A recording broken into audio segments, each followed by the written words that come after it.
اور آپ کے لیے پہلا جو ہمارا نصاب ہے اس کی کتاب جو فیضان باہو ہے، آج سے 40 سال پہلے میں نے اس کو ترتیب دیا۔ اگر 40 سال پہلے والی جتنی بھی حضرت سلطان باہو کے سوانح حیات پر کتابیں لکھی گئی ہیں ان کو بھی پڑھو اور اس کو بھی پڑھو تو تمہیں صاف نظر آئے گا ان میں خامیاں ہیں، اور یہ وہ کتاب ہے جو تمہیں عاشق باہو بنانے والی ہے۔ تو میں نے دوستوں سے گزارش کی، کراچی کے ہمارے ساتھیوں نے دو کتابیں جو بڑی اہم ہیں، ایک حضرت سلطان باہو کی سوانح حیات ہے اور دوسری حضرت سلطان باہو کے ملفوظات کا مجموعہ ہے، فیضان باہو اور شمس العارفین۔ میرے خیال دونوں کا ہدیہ شاید 150 ہوگا، تو آپ سب نے وہ کتاب مجمع کے اندر آپ کے پاس لے کر آئیں گے۔ آپ نے اولا تو دونوں کتابیں لے لیں اور گھر جا کر ان کو پڑھ کر مراقبہ شروع کر دیں۔ میرے سلطان باہو کی تعلیمات کا نچوڑ ہے مراقبہ، یعنی ایسی کیفیت پیدا کر لو کہ اللہ کی رحمت تم پر برس جائے، اور مراقبے کے دوران تمہارا دل، تمہارا نفس، تمہارا وجود نور پروردگار سے معمور ہو جائے اور تمہارا مراقبہ کھل جائے اور تمہیں گھر بیٹھے گنبد خضرا کی حاضری ہونے لگے۔ تو یہ انتظامیہ آپ کے پاس دونوں کتابیں لا رہی ہے، آپ یہ کتابیں حاصل کریں، ان کو پڑھنا ہے، صرف برکت کے لیے نہ لیں، برکت تو ویسے ہی ہو جاتی ہے، جب آپ آ جاتے ہیں تو برکت تو شروع ہو جاتی ہے، تو آپ نے پڑھنا ہے، ان پر غور کرنا ہے، مراقبے کا طریقہ سمجھنا ہے، اذکار کا طریقہ سمجھنا ہے، ذکر و فکر کا طریقہ سمجھنا ہے، اور پھر آپ میں سے ہر وہ شخص جس نے اس سے پہلے 1.25 لاکھ درود پڑھ کر اپنا نام مدینے والے کے عاشقوں میں لکھایا ہوا ہے، وہ جانے سے پہلے اپنی تربیت کروا لیں گے اور باقی سب ارادہ کر لیں گے کہ انشاءاللہ آپ 1.25 لاکھ درود مکمل کر کے آپ لوگوں میں فیض بانٹنے والے بن جائیں گے، سلطان باہو کے مشن کو لوگوں تک پہنچانے والے بن جائیں گے۔ اب آپ نے جاتے ہی اپنے اپنے محلے میں، اپنے اپنے گاؤں میں، اپنے اپنے گھر میں جھنڈا میرے باہو کے مشن کا لگا دینا ہے۔ اس جھنڈے کی خصوصیات یہ ہیں کہ اس میں کملی والے کا جلوہ بھی ہے، اس میں گنبد خضرا کی ہریالی بھی ہے، اس میں قرآن کا نور بھی ہے، اس میں کملی والے کا وہ دیا ہوا علم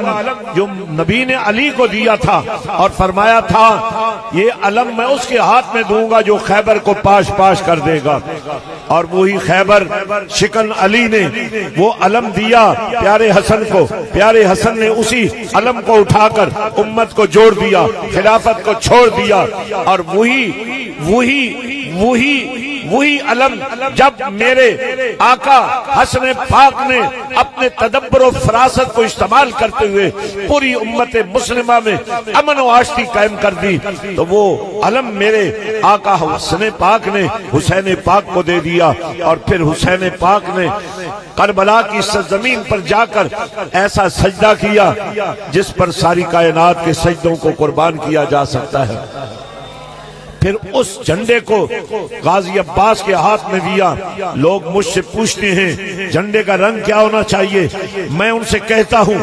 اگر حسن پاک نے وہ جھنڈا اٹھا کر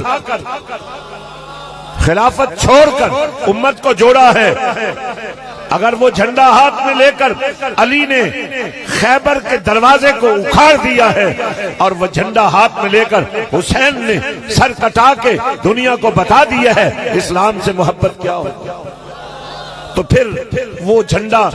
غازی عباس کے ہاتھ میں دیکھو، وفا کا نور لیے،